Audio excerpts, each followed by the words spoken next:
Oi, pessoal, estamos começando mais uma entrevista aqui na Rádio do Imparcial. E hoje a nossa conversa é com o professor Antônio Augusto Moura da Silva. Ele é pediatra, epidemiologista, coordenador do IDEA Medicina e hoje a gente vai falar um pouco sobre a medicina 3.0, um conceito novo, mas que promete agregar tecnologia aos tratamentos dos pacientes na medicina. Professor, então, como é que funciona a medicina 3.0? Como é que ela se difere da medicina tradicional?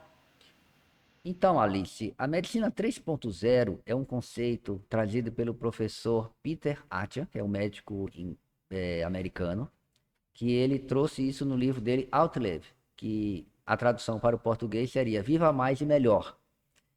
Qual é a ideia do professor Peter? Que a medicina hoje ela perde as oportunidades de prevenção, que a medicina hoje ela está muito voltada para o atendimento do doente e pouco voltada para a preservação da saúde. Então ele faz um contraste da chamada medicina 2.0 com o que seria essa medicina que a gente almeja a medicina do futuro, que seria a medicina 3.0. Então hoje, por que a pessoa vai ao médico? Ela vai ao médico quando ela sente alguma coisa, quando ela se sente doente. E aí ela vai lá, o médico vai prescrever um exame de laboratório para saber o que a pessoa tem, quando ele não consegue fazer o diagnóstico apenas com os sinais e com os sintomas, e vai prescrever o medicamento, um tratamento, uma cirurgia. Então, mais ou menos assim que a medicina funciona. Então, o adulto, ele só procura o médico quando ele sente alguma coisa. A ideia da medicina 3.0 é que as pessoas procurem o serviço de saúde quando, né, elas procurem para a preservação da saúde. O que a gente sabe hoje das pesquisas? Né? Sou pesquisador aí há 40 anos, né, que eu trabalho, né? A gente sabe que as doenças começam já desde do início da vida. Então, hoje, por exemplo, se você tem um colesterol alto, esse processo já começou há muito tempo atrás. Então, na década de 70, por exemplo, quando os soldados americanos voltaram do Vietnã e eles fizeram autópsia, né, daqueles que morreram, infelizmente, já se detectava que aqueles soldados que voltavam lá com seus 19, 20 anos, eles já apresentavam placas de gordura nas suas artérias. Então, o processo de adoecimento ele já tinha começado com aquelas pessoas com 20 anos. E isso acontece hoje ainda mais na civilização moderna. Então, as doenças começam precocemente. Então, elas precisam ser detectadas precocemente e não só quando a gente vai desenvolver os sintomas dessas doenças. Então, a ideia da medicina 3.0 é como a criança, né, vai no pediatra para fazer o acompanhamento da sua saúde, do seu crescimento e desenvolvimento, a mesma coisa deve acontecer com o adolescente e com o adulto. Ele procurar para que possam ser feitos exames de triagem e que a gente possa ter uma dieta mais adequada, né? Possa desenvolver hábitos saudáveis e com isso a gente retardar o aparecimento das doenças. Então essa é que é a ideia principal da medicina 3.0. Como é que ela promete mudar a relação entre o médico e o paciente? O senhor, já considerando que é pediatra, acompanha o desenvolvimento da criança, mas depois que essa criança cresce, ela vira pré-adolescente, já não cabe mais ao pediatra. E aí como é que funciona essa transição e essa mudança na relação entre o médico e o paciente? Então, esse é que é o grande desafio, porque as pessoas consideram que quando eu viro adolescente, quando eu viro adulto, é como se eu não precisasse mais do médico, exceto quando eu tiver um problema, né? Só que não é bem assim, porque as doenças continuam se desenvolvendo, né? E o que está acontecendo com a nossa sociedade? A nossa mudança do estilo de vida, né? Nós temos adotado aí uma alimentação muito baseada nos chamados ultraprocessados, né? Que são as comidas industrializadas, né? Que são muita gordura, muito sal, né? Muito açúcar e muitos produtos químicos. Então isso a gente sabe que é danoso à saúde. Isso está relacionado com o aparecimento precoce de doenças cardiovasculares, de cânceres, de diabetes, hipertensão e também, né, das chamadas doenças e transtornos mentais. Então a gente sabe de tudo isso. Então é preciso trabalhar precocemente, né, para ter uma dieta mais saudável. E a mesma forma, o estímulo à questão da atividade física. E o médico ele pode contribuir no sentido de realizar exames de triagem né? Temos vários aí. Por exemplo, para saber como é que está o percentual de gordura, acompanhar isso ao longo da vida. Porque o percentual de gordura aumenta, você tem que mudar a dieta, você tem que fazer mais atividade física. Quais são as atividades físicas mais adequadas para que a gente se desenvolva adequadamente, né? Então, a medicina 3.0 coloca que a atividade física precisa ter um pilar composto de 3 coisas, né? É uma tríade. A gente precisa fazer atividade aeróbica, né, que envolve caminhada, corrida. A gente precisa fazer atividade de força, por exemplo, a musculação. E a gente precisa também desenvolver a nossa chamada musculatura básica, a gente chama no inglês do core, né? Aonde, por exemplo, pilates e yoga tem um papel fundamental. Então, só quando a gente desenvolve essas 3 tipos de atividade que a gente pode dizer que a gente está fazendo atividade física completa, e isso é um indutor de maior longevidade. A gente sabe disso, né? Por exemplo, hoje a gente sabe que a gente tem que caminhar, foi caminhada, 7.000 passos diários para que a gente tenha uma vida mais saudável e tenha uma vida mais longeva. Então, as pesquisas mostram isso. Então, é fundamental, né, a medicina 3.0 trabalhar, né, esses aspectos da vida. E não apenas, né, o médico intervir quando a doença já estiver instalada. Sem dúvida. Hoje a gente vê também um avanço considerável nos estudos sobre genética. E aí a pergunta que eu faço é de que forma esse avanço ele contribui para a prevenção de uma possível doença no paciente. Então, a genética, ela parecia muito promissora, né, quando começaram os estudos, né, do DNA, né, e do genoma humano. Ela tem entregado menos do que ela prometia do passado, né, para ser bem sincero com você. Então, algumas doenças bem específicas, a genética tem ajudado, né? Mas mais promissor do que a genética tem sido o desenvolvimento farmacológico que a gente tem vivido na medicina nos últimos anos. Eu gostaria de lembrar aí 2 grandes desenvolvimentos, né? Há cerca de 30 a 40 anos atrás, quando as estatinas foram descobertas, a gente não tinha praticamente uma boa ferramenta para combater o aumento da gordura no sangue, né? Então, as estatinas revolucionaram. Então, além, né, da mudança de hábito que a gente tem hoje, por exemplo, se você muda a dieta, se você passa a ter uma vida menos sedentária, né? E a questão das estatinas, hoje a gente sabe, além do fato de você parar de fumar, né? De você dormir bem, né?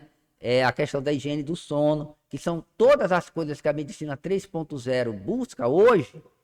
A gente sabe que a administração também de drogas, ela é fundamental, né, para aumentar a nossa longevidade. Então, por exemplo, se você deixa para ir no médico lá quando tem doença, né, você já está lá com seu colesterol aumentado, já está com a placa instalada, e aí, obviamente, você vai retardar a progressão dessa placa. Se você descobre isso com 20, 30 anos, quando esse processo começa, eu te falei lá, os soldados do Vietnã, né, esse processo começa cedo. E tem algumas pessoas que são fabricadores de gordura. O metabolismo ajuda na deposição da gordura lá na parede da artéria. Então, a gente precisa se descobrir se nós somos esses fabricadores e depositadores de gordura na parede do vaso. Tem pessoas que a genética ajuda.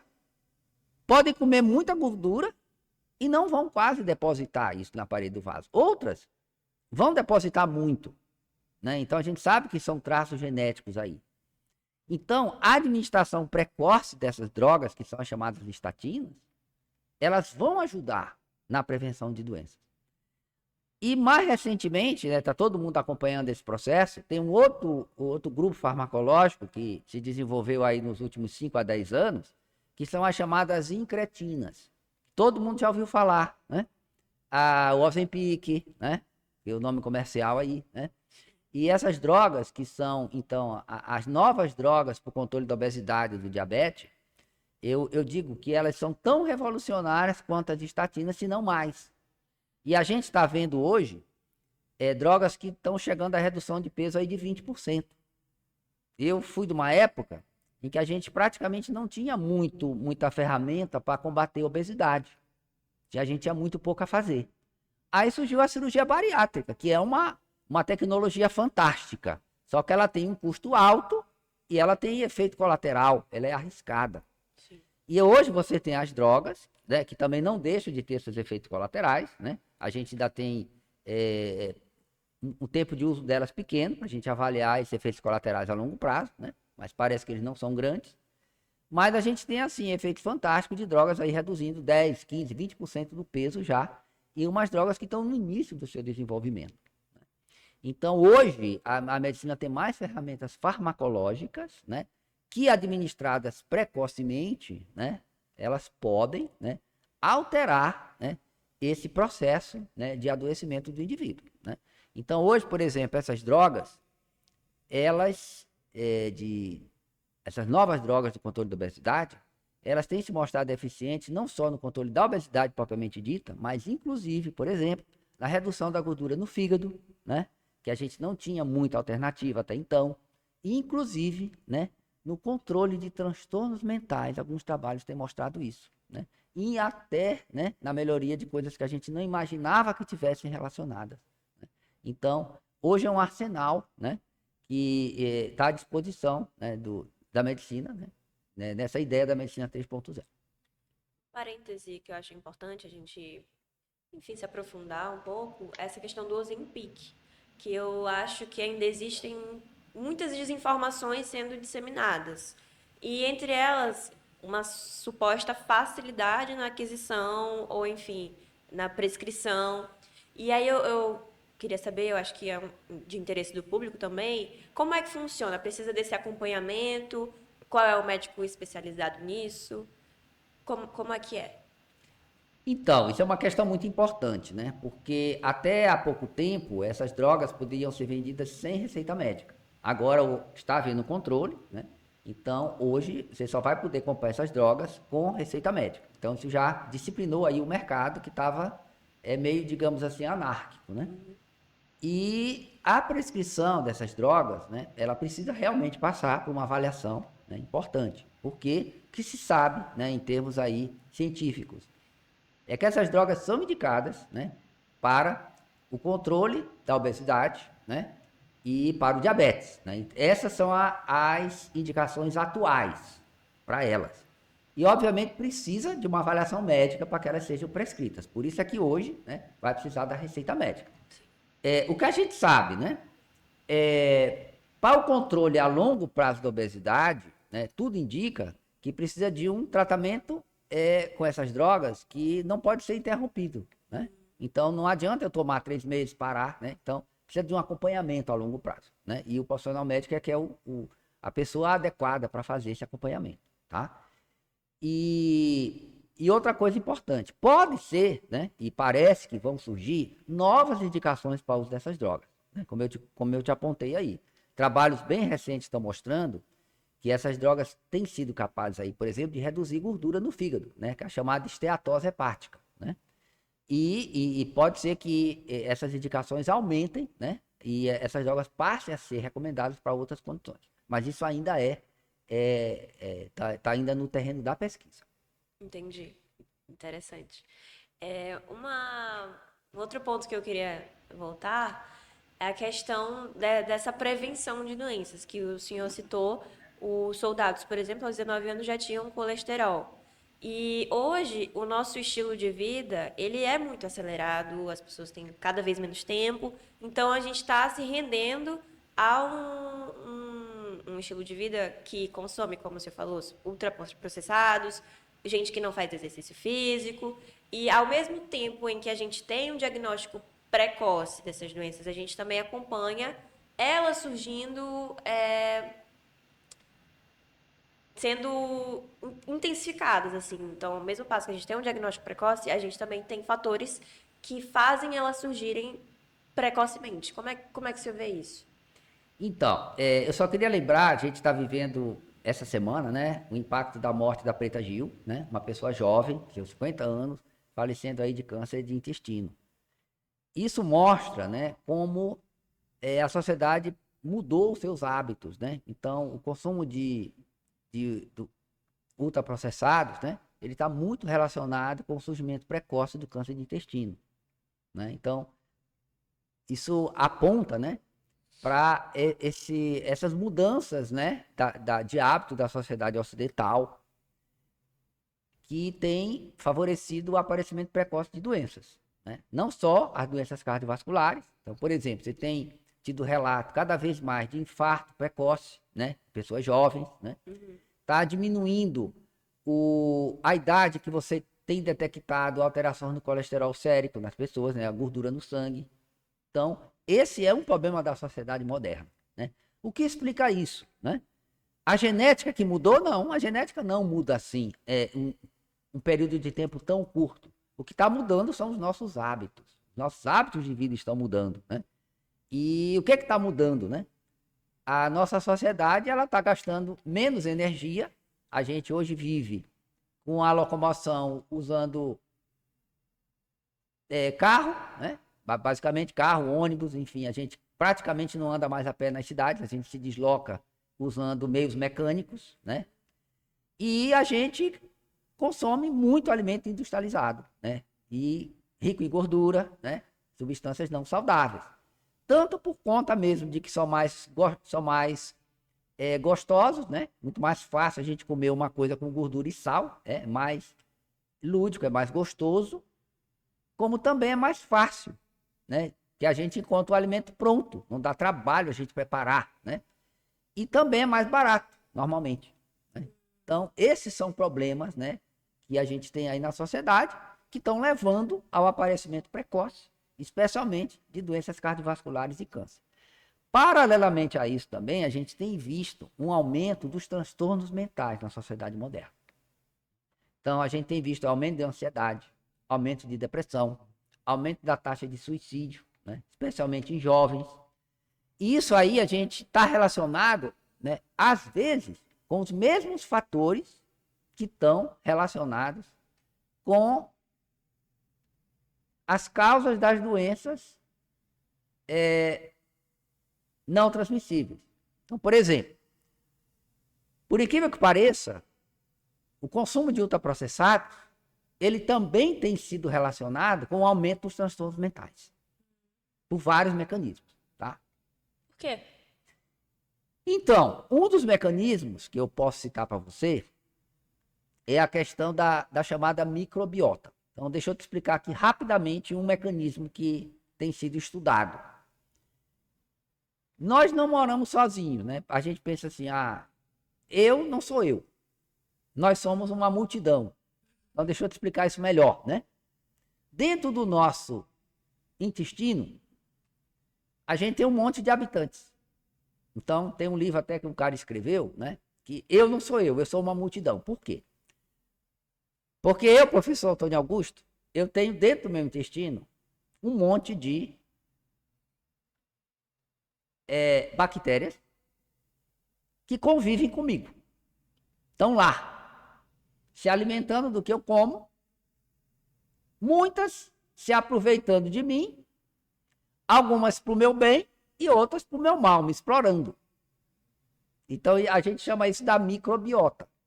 Então, biota, porque são vivos, então bio é de vivo, micro, porque são pequenos, mas a maioria delas são bactérias, que moram lá no nosso intestino. A gente não tem uma ideia, mas o nosso intestino tem muitos metros. Ele é todo dobrado, né? E mora um monte de bactérias ali dentro. Dependendo do que eu coma, eu vou alimentar um determinado tipo de bactéria. Então, por exemplo, se eu consumo muito açúcar, eu vou aumentar a população de um determinado tipo de bactéria que gosta de açúcar. E vou diminuir um outro determinado tipo de bactéria que não gosta de açúcar. A gente sabe, por exemplo, que a bactéria que gosta de açúcar, ela produz uma substância lá no intestino que ela cria um buraco entre a célula do intestino e ela secreta uma substância que vai lá no nosso cérebro. E aí, lá no cérebro, ela diz, coma mais açúcar. Para que aquela população de bactérias cresça ainda mais.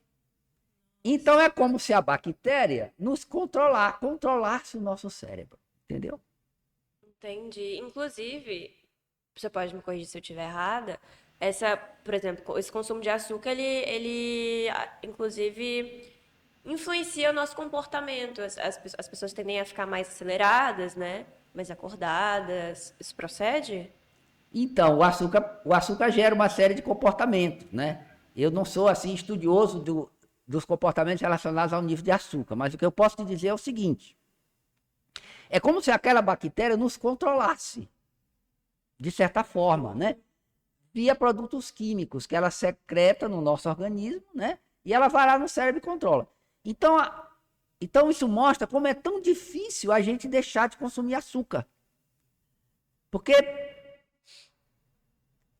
quem gosta de açúcar sabe, olha, é uma vontade louca da gente comer um doce, né? De consumir um sorvete. E a gente às vezes não tem uma ideia que isso é causado por uma bactéria que está ali, que está secretando uma substância e nos controlando.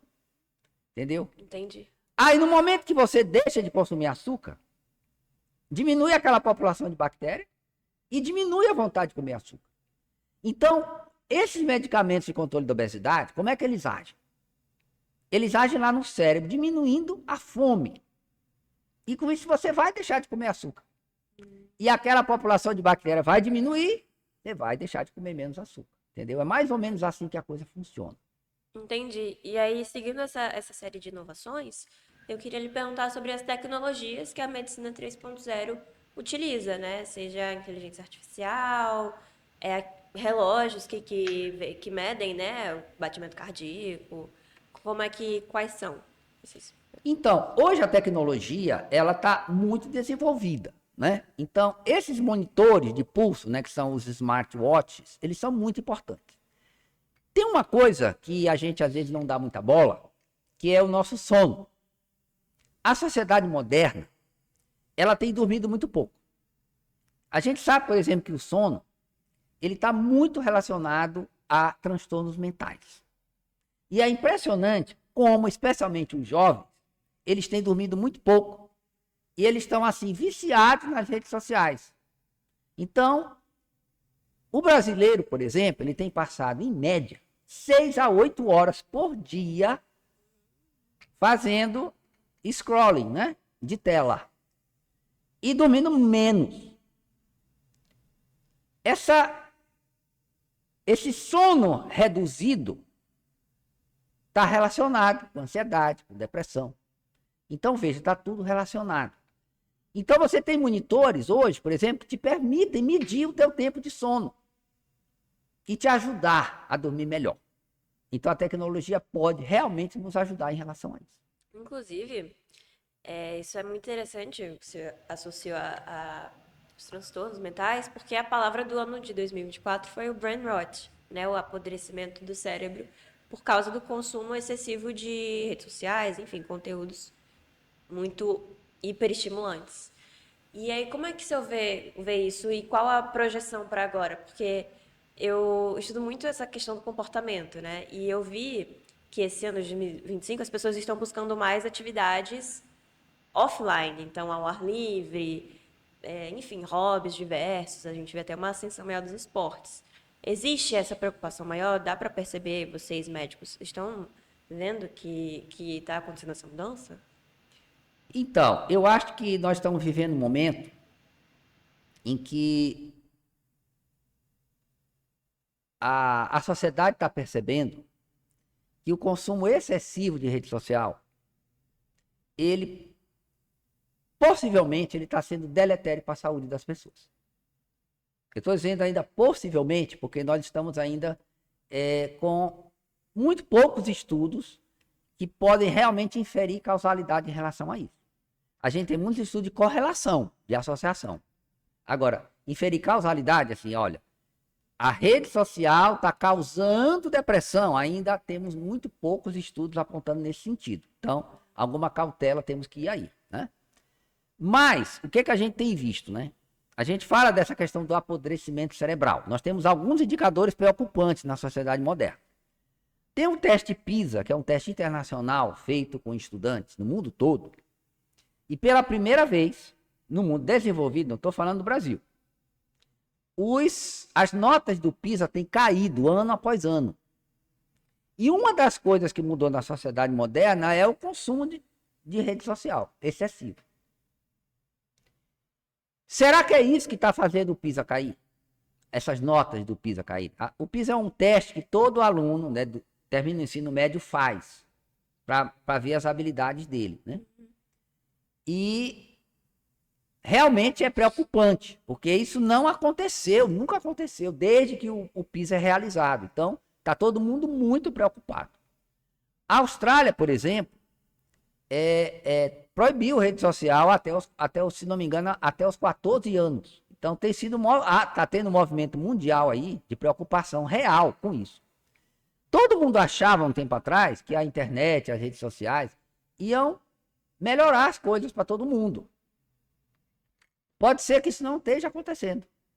Porque está gerando um vício, né? Um vício. As pessoas não conseguem desgrudar do celular, né? Então, é como se fosse uma droga. Te consome ali, consome tua atenção. O cara não consegue desgrudar. Isso aí está atrapalhando, né? Provavelmente está atrapalhando os estudos e o rendimento escolar das pessoas, né? Então, e isso aí, né, tem uns estudos de um outro pesquisador, que ele escreveu um livro que é um best-seller chamado Geração Ansiosa, que é o Reddit, em que ele faz um paralelo entre o consumo de rede social e o aumento da depressão no mundo moderno. Então, isso são coisas que realmente precisam ser analisadas com mais profundidade, né? Mas é uma preocupação importante, né? E isso faz aí a discussão que está no mundo moderno, que realmente, o que a gente tem visto, né? No mundo desenvolvido? As populações de mais alta renda, as famílias estão, por livre e espontânea vontade, tomando a decisão de reduzir o tempo de tela dos seus filhos. Uhum. Isso independente de regulação. Certo? Não estou falando aqui de regulação, que é uma outra discussão que está no mundo, né? Tem que regular a rede social ou não tem? Essa é uma discussão que está aí. Sim. Mas famílias, especialmente Europa, Austrália, né? Tem até amigos que eu tenho Estados Unidos, famílias estão tomando a decisão de não dar celular para seus filhos. Ou, quando dão, diminuir, controlar o tempo de tela. Porque eles estão percebendo que esse possível efeito deletério do uso de tela no aprendizado dessas crianças. Também a gente está enfrentando aí o fenômeno da inteligência artificial, né? A ChatGPT, Perplexity, enfim, essas novas IAs que aparecem e que também são mecanismos de pesquisa, que muitas vezes as pessoas, enfim, delegam as atividades a essas inteligências artificiais, inclusive, às vezes, se consultando também, ou fazendo terapia, como já começou essa discussão na internet, né, sobre pessoas que usam o ChatGPT para fazer terapia ou então para pesquisar sintomas de doenças. Isso é um desafio que a medicina vai precisar enfrentar a partir de agora também, né? Como é que o senhor enxerga isso? Então, o progresso tecnológico ele está ocorrendo de forma cada vez mais rápida. E a humanidade praticamente não está tendo muito tempo para conseguir se adaptar a essa velocidade com que esse progresso está acontecendo.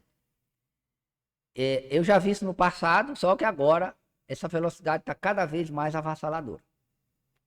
A inteligência artificial, ela é uma tecnologia, né, que ela pode ter, né, muitos benefícios, né, quando bem utilizada, e obviamente também, né, ela vai ter malefícios quando ela for mal utilizada, como qualquer outra tecnologia. Concordo. Não é? Então, tudo é uma questão da aplicabilidade e da dose em que você usa aquela tecnologia. Então, eu vejo assim, toda tecnologia, eu sou um entusiasta de tecnologia, tá? Sempre fui um dos primeiros adeptos de qualquer tecnologia, mas a gente tem que ter um senso crítico no uso dessa tecnologia. Eu, por exemplo, como coordenador do curso de medicina, a gente mostra as ferramentas de inteligência artificial para os nossos alunos, lá no IDEA, mas a gente tem um cuidado de alertar o seguinte: Se você se viciar no uso dessa tecnologia, você não vai aprender. Você precisa aprender e depois a tecnologia pode até te ajudar para aumentar a tua produtividade. Certo. Agora, se você, ao invés de aprender, for usar a tecnologia, você vai, é o que você falou aí, né? Você pode arriscar, né? A talvez, né? Não desenvolver aquela habilidade. Sim. E aí você confiar na tecnologia e não desenvolver a sua habilidade. O segundo aspecto da sua pergunta é o uso da inteligência artificial como terapeuta ou como médico, como substituto do médico, né? Eu vejo, né, como é aquela coisa, são tecnologias novas que as pessoas vão utilizando. Assim, como consulta, eu acho fantástico o leigo consultar essas coisas. Como único recurso, muito complicado, né? Então, acho legal consultar, ouvir uma opinião, né? Acho que isso é muito legal. Como a gente fazia com a internet nos primeiros momentos, né? Sim. Agora, confiar naquela informação, muito cuidado, né? A gente sabe que a inteligência artificial é uma tecnologia nova, né? Ela é, assim, tem se mostrado útil, mas a gente sabe que tem alucinação, tem informações equivocadas, né? É o que a gente chama de alucinação, né? Então, todo cuidado é pouco. Sem dúvida. É bom que o senhor citou o IDEA, né? IDEA Medicina. E aí eu queria perguntar sobre a introdução da medicina 3.0 na educação. Como é que isso está ocorrendo aqui no Brasil, com os recursos que a gente tem disponíveis? Então, ainda está muito incipiente, né? Porque tem um livro do professor Peter Attia, que é um best-seller, que tem sido lido bastante, né? Mas, assim, infelizmente, a medicina ainda tem uma vertente muito mais curativa do que preventiva, né? Então, ainda são poucas as pessoas, né, que têm propagado, né, essa necessidade. Mas o que a gente tem visto? No sistema de saúde, o consumo, o gasto, né, com a recuperação da saúde é muito grande. Então, a gente realmente precisa, né, mudar um pouco o foco para a prevenção. Isso é fundamental para que a gente possa, não só, né, importante para reduzir o gasto também, mas para melhorar a nossa qualidade de vida. Porque se a gente fizer isso, como o próprio professor fala no livro, a gente vai viver mais e melhor. É, sim, sem dúvida. Até porque a gente tem uma tendência de que aumente a longevidade, né? Até passou numa reportagem esses dias que as pessoas estão na terceira idade, na melhor idade, enfim, tendo relacionamentos, tendo outros estilos de vida. E eu queria saber, mas ainda sobre a educação, quais são os mecanismos que vocês usam no IDEA para inserir essa medicina 3.0? Como é que é feito? Então, é exatamente da forma como eu tenho procurado falar com você, né? Nas nossas aulas práticas, né? Nos nossos seminários, a gente tem passado essas informações para os nossos alunos, né? Exatamente para que, tanto no processo de aprendizagem, quanto mais tarde, quando eles se formarem, né? Eles passem a utilizar essas ideias, né? No seu dia a dia, né? Então, esse aqui é o caminho. Eu queria colocar uma outra informação importante, que é o seguinte. Nos últimos anos, o que a gente tinha visto? O aumento da expectativa de vida, ele estava ocorrendo com uma certa velocidade no mundo. Recentemente, a gente tem visto uma desaceleração desses ganhos. Então, esses ganhos podem estar sendo, alguns podem até estar sendo revertidos. Parte dessa reversão ocorreu por causa da pandemia, que era esperado, né? Mas tem uma reversão maior que independeu da pandemia. Então, isso é um fator preocupante no mundo. Então, parece que está tendo alguma coisa, especialmente nas gerações mais novas, que você está tendo um retrocesso de saúde. O que é? Os hábitos estão piorando. A dieta está piorando. O estilo de vida está piorando. Né? Então, isso mostra que cada vez mais a medicina 3.0 ela é importante de ser utilizada. Qual o maior desafio para que ela seja implantada agora? Eu acho que é uma mudança mesmo de mentalidade das pessoas. Porque ela é a mais difícil da gente implementar, porque ela passa por uma mudança de mentalidade. Sim. Né? Primeiro, as pessoas perceberem que a realidade está mudando para pior, de certa forma. Né? Porque esses ganhos de qualidade de vida, de longevidade, eles não são automáticos. E a gente corre risco deles estarem em retrocesso, pelos dados que a gente está vendo aí ao longo do mundo. Pode ser agora que essas novas drogas, elas voltem a acelerar esse processo que estava em retrocesso. Pode ser. Entendeu? Entendi. Que às vezes as pessoas têm dificuldade de mudar hábitos. E a droga ajuda, sem dúvida ajuda. A droga é fantástica. Mas a droga sozinha não basta. Tá? Então, por exemplo, os trabalhos mostrando o resultado de redução de peso em obesos mostram que se você associa a droga com dieta e mudança de estilo de vida, o resultado pode chegar aí a 25% a 30% da perda de peso, praticamente já chegando perto dos índices que você pede com a cirurgia bariátrica. Só com a droga sozinha, você chega lá no 18, 20. Entendeu? Então a droga não exclui, que às vezes a pessoa pensa, eu vou tomar o Ozempic, eu não preciso mais fazer dieta, eu não preciso mais fazer atividade física. Não. O resultado não vai ser o mesmo. Tem que combinar as coisas, né? Sim. Enfim, é aquela velha história, né? Sem esforço, não tem recompensa. É verdade. Então, o senhor diria que a gente está em que passo da medicina 3.0, né? O que falta para as pessoas terem essa tomada de consciência de que precisa procurar um médico não só quando tem doença, quando sente alguma coisa? Eu acho que nós estamos numa fase ainda muito incipiente, né? Eu acho que ainda muito poucas pessoas estão tendo ainda o conhecimento de que esses ganhos que a gente tem em termos de saúde, né, eles podem estar retrocedendo. Então a gente ainda está vivendo uma fase de choque.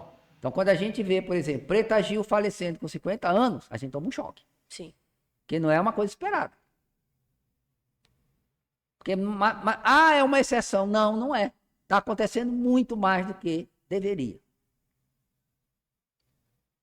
Então alguma coisa está diferente. Então, primeiro é perceber isso, tomar consciência disso. E segundo é a mudança de mentalidade, que esses processos sociais são muito lentos. Uhum. Demoram muito tempo para acontecer. Então, acho que nós estamos ainda num processo muito inicial disso. E muita gente é descrente. Acha isso não vai acontecer nunca. Mas acho que toda mudança social, ela começa assim. Ela começa com aquelas pessoas, né, que parecem malucos, assim, propor coisas diferentes. Sim. Mas é assim. Sem dúvidas.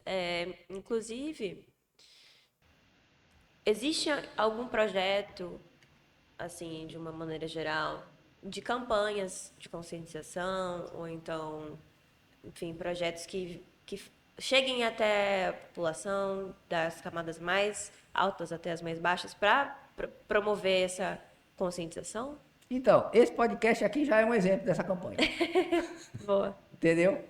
E aí, quando a gente trabalha lá no nosso processo educativo, dentro da faculdade, é o outro processo que vai acontecendo, né? Sim. E assim, né? A publicação do livro do professor Piterati é outro, né? Sim. E assim, existem, por exemplo, tem um outro professor norte-americano que ele montou uma faculdade de medicina já toda voltada para a ideia da medicina 3.0. Então, existem iniciativas no mundo já voltadas para isso. Tem acontecido. Sim, para a gente finalizar nossa conversa, o senhor tem alguma recomendação ao público? Quer deixar alguma mensagem para que eles, enfim, procurem mais conhecimento sobre isso? Então, eu acho, né, que, de maneira geral, hoje, a sociedade moderna, ela tem muito mais acesso à informação. Então, muita coisa as pessoas sabem, né? Então, acho que todo mundo sabe, né, a questão do ultraprocessado, a importância de manter uma dieta equilibrada, a importância da atividade física na vida, a importância de você ter um sono equilibrado, a importância de você evitar fumar, né? Evitar o consumo de drogas, outras drogas, né? O abuso do álcool é uma coisa danosa à saúde, né?